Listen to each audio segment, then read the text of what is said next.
tal? ¿Cómo están? Muy buena tarde a todos los seguidores de JMC Radio. Para quienes ya me conocen, mi nombre es José Luis Luján, soy nutriólogo y pues bueno, mi enfoque es principalmente el manejo nutricional para pacientes renales. El día de hoy pues vamos a abordar un tema referente a lo que es la diálisis peritoneal o hemodiálisis, que son terapias de reemplazo de la función renal. Muchas de las personas que nos siguen, nos escuchan, pacientes propiamente que tienen daño renal, pues en la mayoría de los casos lo que ellos desean es no dializarse. Sabemos que es una terapia pues de cierta manera invasiva, cambia la calidad de vida, y de tal manera que bueno, el día de hoy es poder abordar esta parte sobre cuáles son aquellas condiciones en las que se va a requerir la diálisis peritoneal o la hemodiálisis. Hay mucho desconocimiento por parte de la población en algunas ocasiones sobre estas terapias y pues bueno, esa es la intención el día de hoy. Vamos a tratar de interactuar con los que se conecten o los comentarios que existan en las redes sociales, principalmente en el canal de Facebook. Y pues bueno, vamos a dar inicio. Primeramente, para hablar de diálisis tenemos que saber que una persona debe estar diagnosticada con insuficiencia renal crónica. La insuficiencia renal crónica es una patología o una enfermedad en la cual los riñones empiezan a dejar de funcionar. El riñón tiene múltiples funciones, las más conocidas son aproximadamente 7 funciones que el riñón cumple a nivel de nuestro organismo. La primera de ellas es la de filtrar las sustancias químicas, lo que nos consumimos en la alimentación, que genera tanto nutrientes como toxinas, y esas toxinas pues en condiciones normales fisiológicas se van a eliminar a través de la orina. Esa es una de las principales funciones cuando consumimos medicamentos, cuando consumimos bebidas alcohólicas, cuando consumimos nuestra dieta a base de carbohidratos o azúcares, proteínas, las grasas, que todo va a generar ciertos componentes y esto es lo que pues bueno, finalmente el riñón tiene que filtrar. Otra de las funciones es que produce vitamina D. Por lo tanto, cuando hablamos de insuficiencia renal crónica, el riñón de los pacientes o ambos riñones ya no producen esta vitamina, ¿sí? Es importante la vitamina D para la absorción de calcio a nivel intestinal, ese calcio que consumimos también a través de la dieta. Otra de las funciones es la producción de eritropoyetina, que es una hormona que favorece la formación de la fórmula roja, es decir, de los componentes de la sangre, en este caso de la hemoglobina, los eritrocitos. Y en un paciente con daño renal, pues esta producción de eritropoyetina se ve disminuida, por lo tanto los pacientes renales también pueden generar anemia por el propio daño renal. Otra de las funciones es el control hídrico y de los electrolitos séricos, es decir, nuestro riñón va a tener la capacidad de poder eliminar el exceso de líquidos cuando consumimos mucho volumen de líquidos libres en nuestra dieta, o va a compensar cuando no consumimos suficientes líquidos. Eso es una condición fisiológica normal en el cual va a tener ese equilibrio u homeostasis de lo que es el agua corporal total. En los pacientes que tienen daño renal, pues bueno, sabemos que se van a hinchar, que es un signo común en los pacientes. Aquellos pacientes que se empiezan a hinchar de los pies se conoce como edema. Y el edema puede ser leve, puede ser moderado, puede ser severo. Cuando hablamos de un edema severo se conoce clínicamente como anasarca, es decir, el cuerpo está completamente encharcado de agua, por así mencionarlo. Son pacientes que retienen líquidos a nivel abdominal, a nivel del rostro, y pues bueno, eso también confiere un daño a nivel cardiovascular. Cuando hablamos de riesgo cardiovascular o daño cardiovascular, se refiere al daño que se ocasiona a nivel del corazón, ¿no? Entonces, en ese sentido es donde nos vamos a enfocar para saber en qué momento se tendría que requerir la terapia de reemplazo de la función renal, llámese diálisis o hemodiálisis. Una parte importante es poder hacer el diagnóstico del daño renal, ¿sí? No es pues solamente decir que ya el paciente se va a dializar, sin antes saber que ya tiene la insuficiencia renal crónica.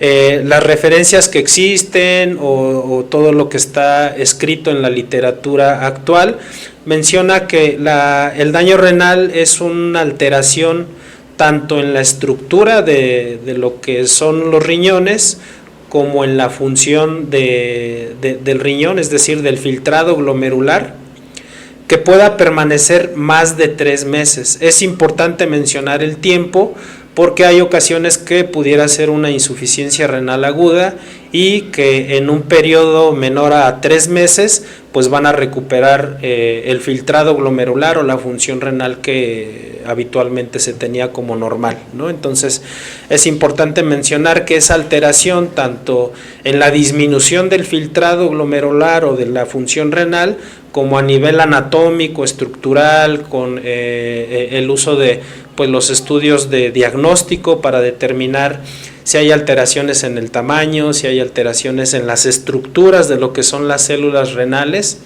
De esa manera es como se hace el diagnóstico, ¿no?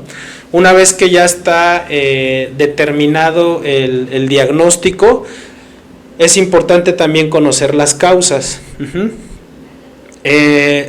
Actualmente se sabe que las 2 primeras causas de insuficiencia renal crónica es diabetes e hipertensión. La diabetes a nivel epidemiológico, es decir, a nivel del estudio de las enfermedades, se lleva un 50% de causas de daño renal, ¿no? Entonces, ahí hablamos de lo que es la nefropatía diabética, que es de las primeras causas de enfermedad renal crónica, ¿no? Entonces, como tal, una diabetes mal controlada, una diabetes que ya lleva mucho tiempo de evolución, pues bueno, puede provocar esta alteración a nivel de las células del riñón y derivar a insuficiencia renal crónica. La hipertensión arterial o presión arterial alta, que muchos pues ya conocen a qué se refiere.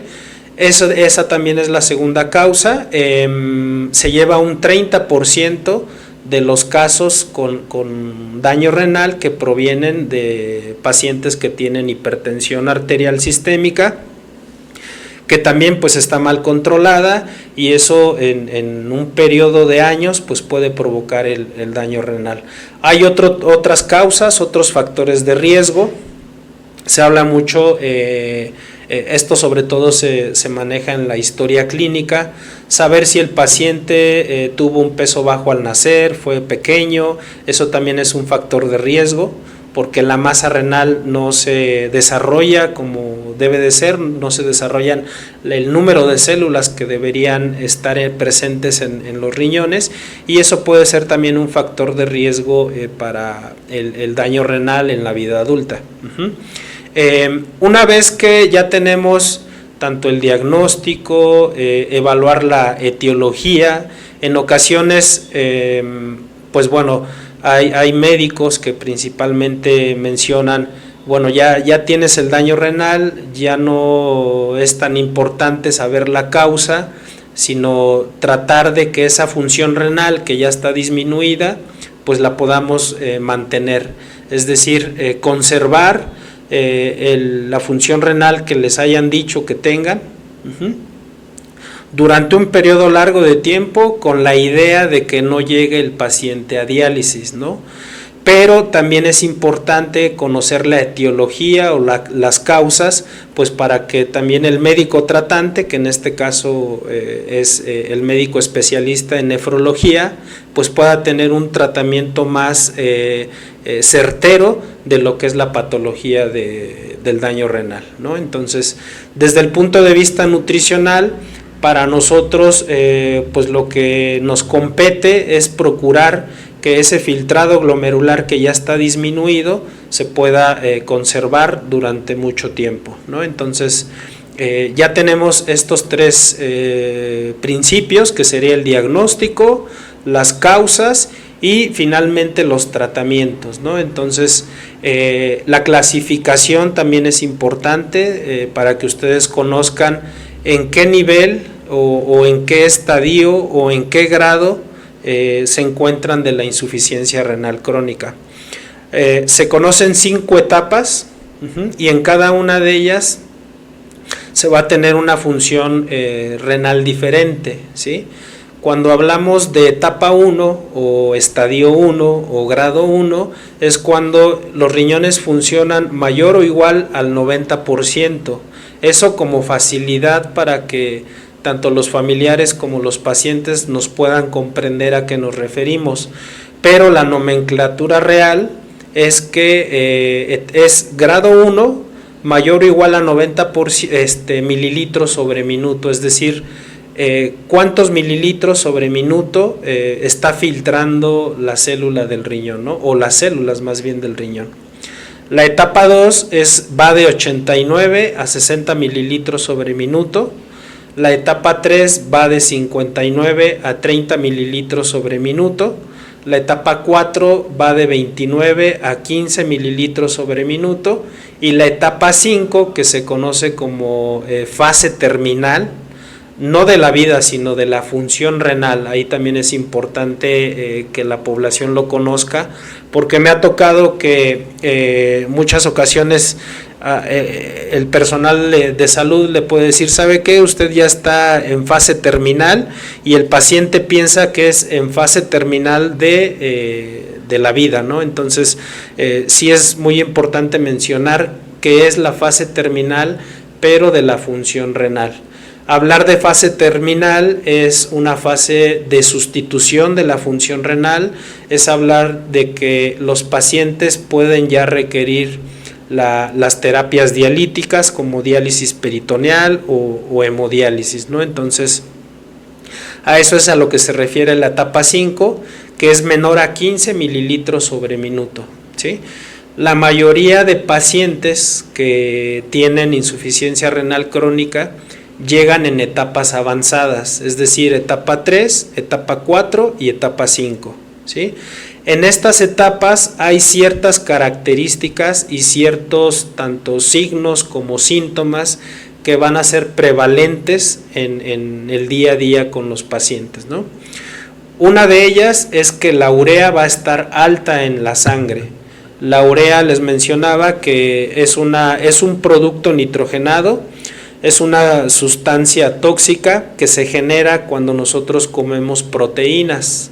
Las proteínas como el pollo, el huevo, el pescado, la leche, los quesos, embutidos, proteínas de otro tipo como conejo, codorniz, insectos, todo lo que deriva de origen animal va a tener más producción de urea en nuestro organismo.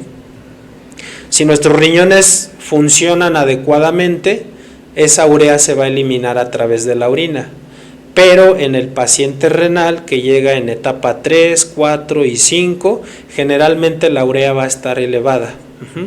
La urea en un sujeto sano va más o menos de 15 a 45 miligramos sobre decilitro en sangre, y en un paciente renal pues puede tener 50, puede tener 80, puede tener 120, puede tener 180, puede tener 200, ¿sí?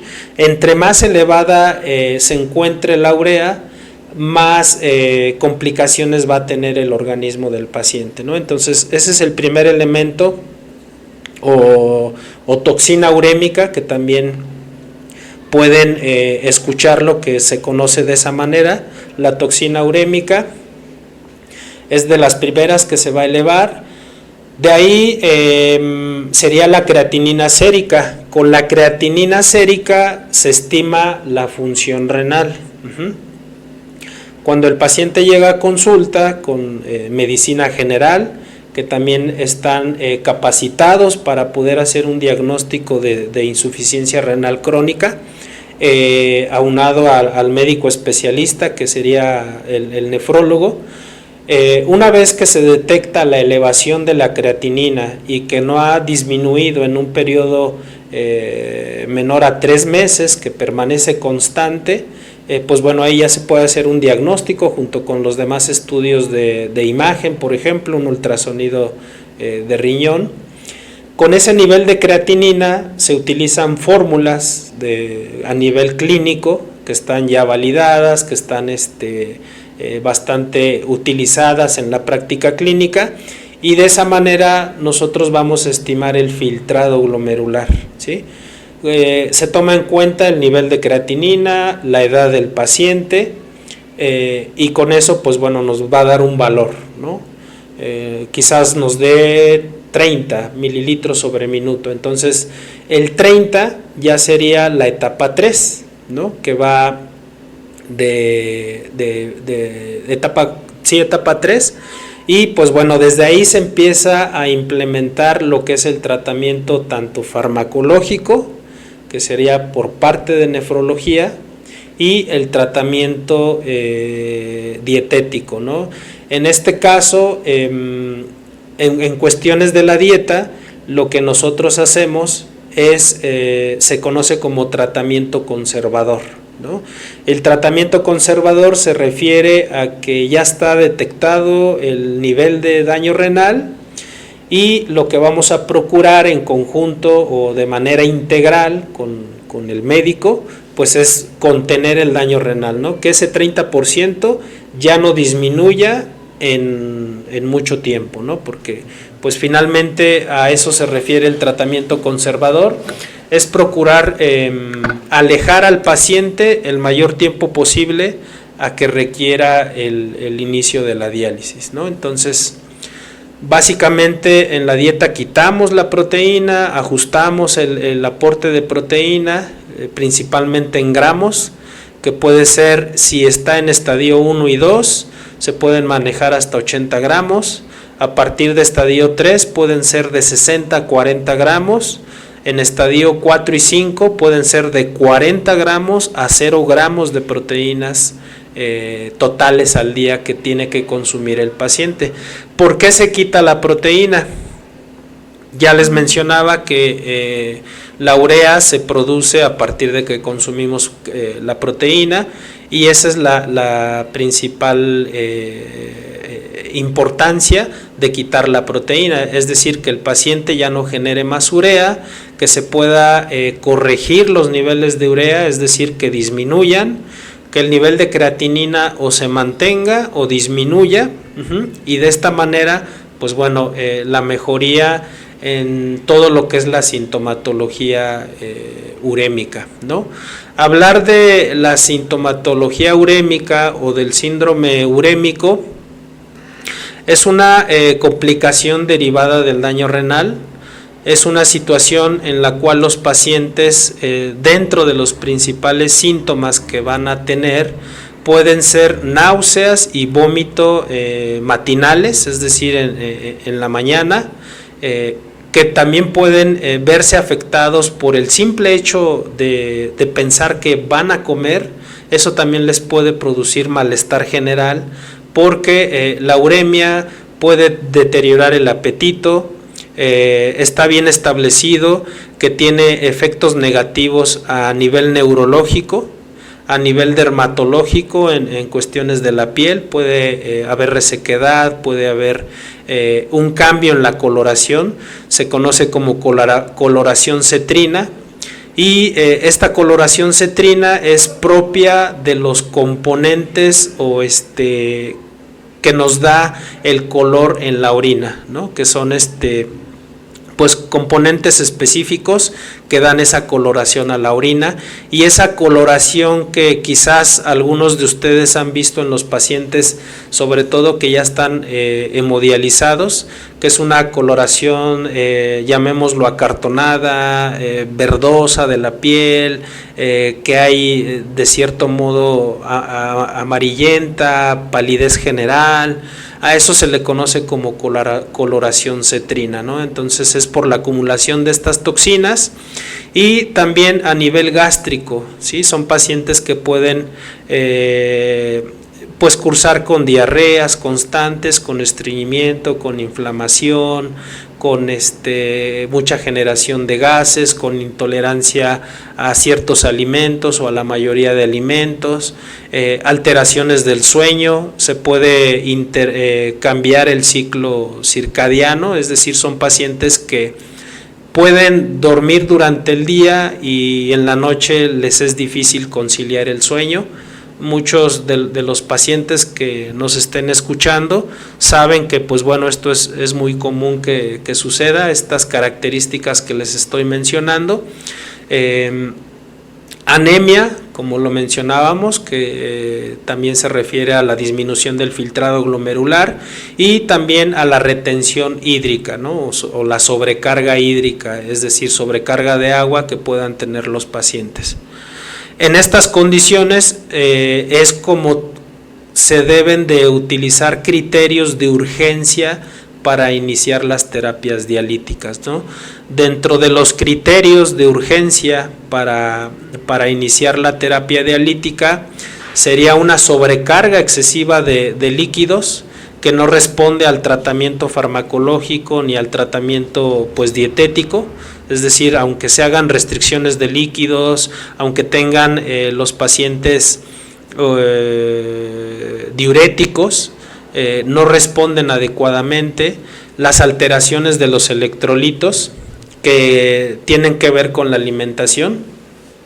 Los principales electrolitos que se van a elevar es el potasio y el fósforo, ¿no? Entonces, estos elementos, como su nombre lo dice, son compuestos que intervienen en la generación o en los impulsos nerviosos, ¿sí? Entonces, habitualmente el potasio va a estar elevado, que se llama hipercalemia, y el fósforo va a estar elevado en sangre, que se llama hiperfosfatemia, ¿no? Entonces, cuando un paciente tiene 7 de potasio a nivel sanguíneo, esto también puede ser un criterio de urgencia para iniciar diálisis, ¿no?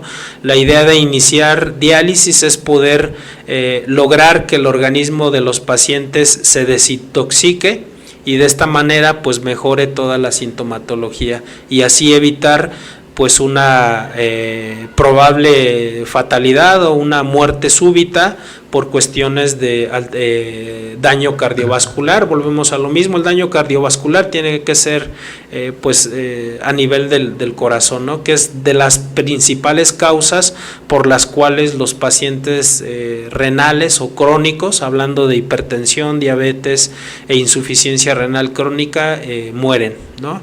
Esas son de las condiciones por las cuales se puede ya iniciar la terapia de sustitución de la función renal. Ahora bien, existen 2 terapias, una de ellas es la diálisis peritoneal. Para tratar de hacerlo más sencillo la explicación, la diálisis peritoneal es a través de un catéter que va a nivel abdominal, y en este catéter se va a infundir un líquido. Ese líquido va a permanecer cierto tiempo y después va a drenar hacia otra bolsa, en donde pues bueno, ese líquido ya va a tener las toxinas que se estaban acumulando en el organismo. La más común es la diálisis peritoneal ambulatoria, en la cual se hacen generalmente 4 recambios, puede ser en la mañana, mediodía, en la tarde y en la noche, ¿sí? Quizás muchos de ustedes ya tengan cierto conocimiento sobre esta parte, o conocen a algún familiar, algún vecino, algún amigo, algún conocido que esté en este tipo de terapia de reemplazo de la función renal. Hablar de la hemodiálisis, que es otra terapia de reemplazo de la función renal.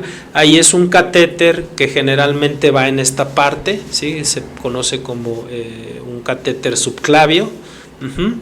Y aquí lo que se hace es que la hemodiálisis, el paciente tiene que ir a un centro específico donde se hace esta terapia. El paciente se conecta a una máquina. En esa máquina hay un filtro, hay una bomba, hay algunos otros componentes que una vez cuando el enfermero conecta al paciente, la sangre va a salir fuera del cuerpo del paciente para poder limpiarse en el filtro que se encuentra en la máquina y a través de una bomba pueda retornar a su cuerpo, ¿no? Entonces, la hemodiálisis es una terapia que son generalmente 3 veces por semana. Pongamos como ejemplo lunes, martes y miércoles, y aproximadamente son 3 horas que el paciente debe de permanecer conectado a la máquina para que su sangre se limpie. Una vez que se limpia y retorna a su cuerpo, se desconecta y pues bueno, ya se va el día lunes, parte del lunes, parte del martes, y el miércoles nuevamente se tiene que conectar. Es una terapia que pues bueno, puede ser un poco a nivel el tiempo que se utiliza pues es menor que la diálisis. La diálisis es diario. En la diálisis peritoneal ambulatoria son los 4 recambios diarios, es decir, diario el paciente se capacita con los profesionales de la salud indicados y pues bueno, va a aprender a dializarse. La hemodiálisis son 3 veces por semana, tiene un poquito más de tiempo el paciente para llevar su vida pues cotidiana lo más normal posible. Sin embargo, en cualquiera de las terapias es de suma importancia seguir llevando el tratamiento tanto farmacológico como dietético. Hay una idea errónea de que tanto familiares como pacientes piensan que por el hecho de que ya se están hemodializando, pues pueden comer de todo, ¿no?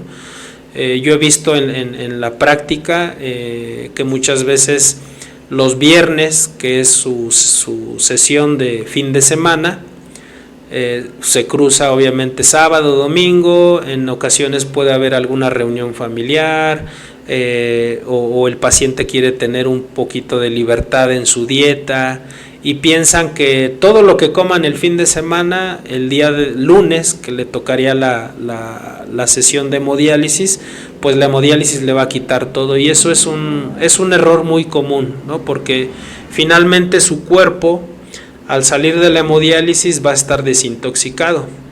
El paciente va a volver a desayunar, comer y cenar, y esas toxinas se van a volver a generar y su organismo pues otra vez se va a intoxicar. De hecho, hay referencias que indican que ese patrón que sucede con los pacientes se conoce como dientes de sierra, ¿no?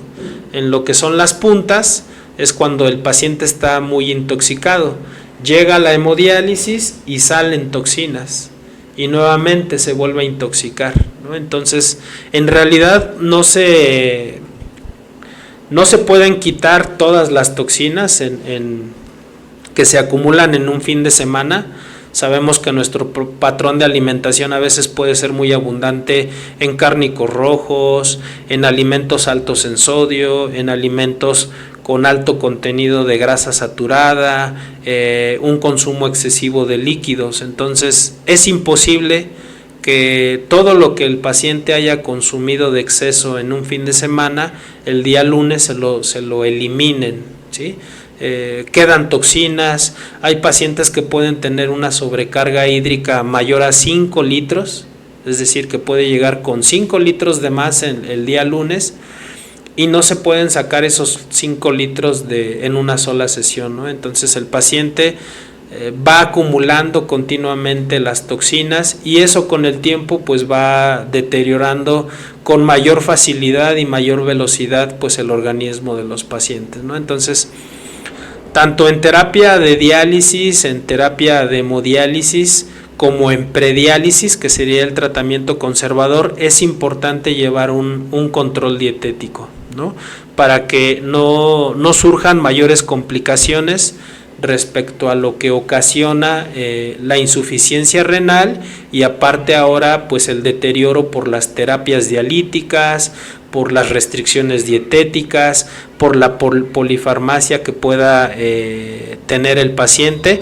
Hay pacientes que tienen pues más de 15 medicamentos que están consumiendo de forma continua, y todo eso pues de alguna manera va deteriorando al paciente, ¿no? Entonces es importante esa parte.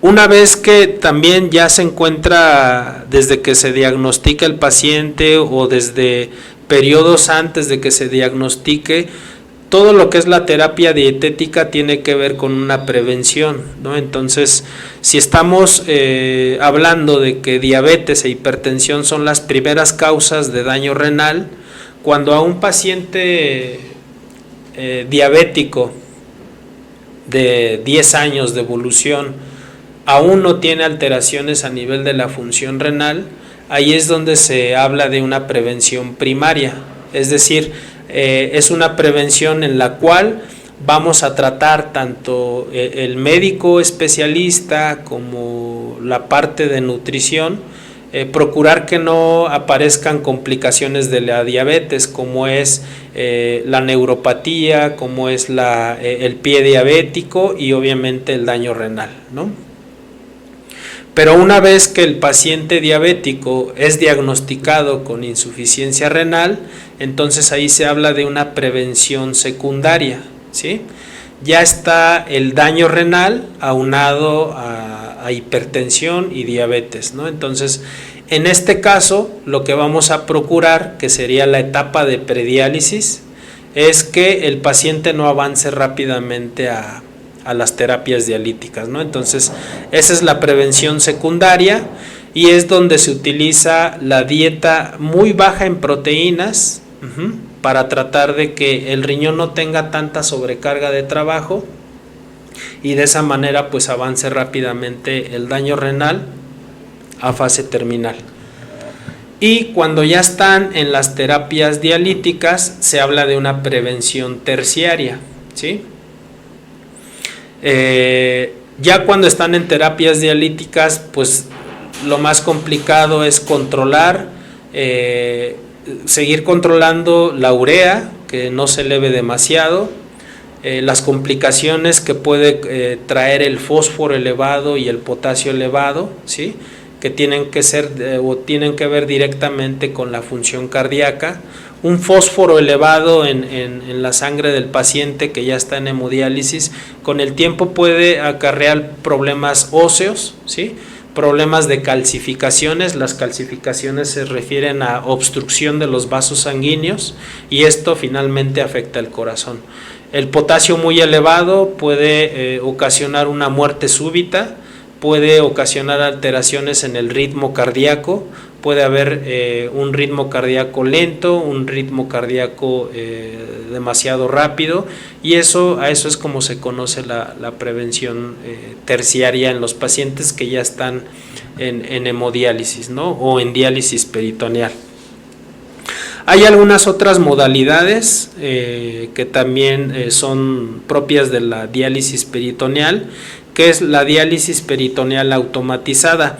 Ahí lo que sucede es que a los pacientes el sistema o la institución de salud los provee de una máquina la cual se van a conectar por las noches. O sea, igual es la diálisis sería diario, pero en este caso los pacientes se conectan durante la noche, es decir, durante el periodo de sueño, al otro día se desconectan y hacen su vida cotidiana, ¿no? Entonces, son de las modalidades más comunes: diálisis peritoneal automatizada, diálisis peritoneal ambulatoria y hemodiálisis, que creo que todos nosotros podemos conocer a alguien que ya se encuentra en estas terapias.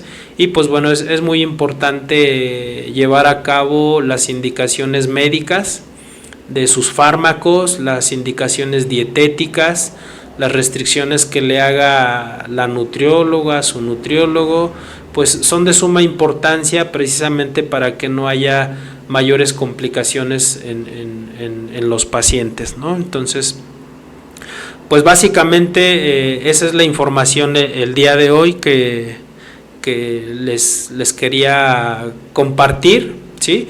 Saben que esta sección, pues bueno, ya se va a llevar a cabo de forma común los días lunes a las 8 de la noche, de 8 a 9, y pues bueno, la temática va a estar abierta. En esta ocasión hablamos propiamente de lo que es la enfermedad renal crónica, pero vamos a tener temas diversos, como es la dieta cetogénica, si en algún momento la han escuchado, la dieta de la milpa, que hace 8 días que vino la doctora Esmeralda, ya estábamos abordando algo referente a eso, porque pues sabemos que dentro de nuestra región ciertos alimentos típicos pueden tener características nutritivas, ¿no? Sería cuestión solamente de adaptarlos a la condición de cada paciente, ¿no? Entonces toda esta temática la vamos a ir abordando, y de igual manera algún tema en específico que ustedes deseen que abordemos, pues bueno, nos lo pueden dejar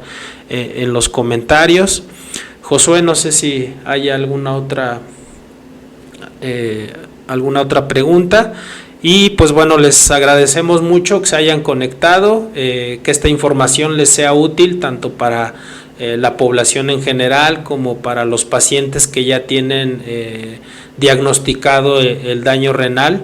Algo que es creo que importante mencionarles es que aunque el diagnóstico sea oportuno, es decir, es lo menos común, pero sucede que en ocasiones los diagnostican a buen momento, ¿no? Cuando quizás están en estadio 1 y 2, en donde no va a haber casi alteraciones a nivel de la urea o a nivel de los electrolitos como potasio y fósforo, pero es importante que desde ese momento empiecen a hacer restricciones de la dieta, vayan a una consulta con nutrición renal, vayan a un seguimiento o alguna valoración con nefrología para que se pueda detectar el problema a buen tiempo y no en un lapso de 3 años avance rápidamente el problema.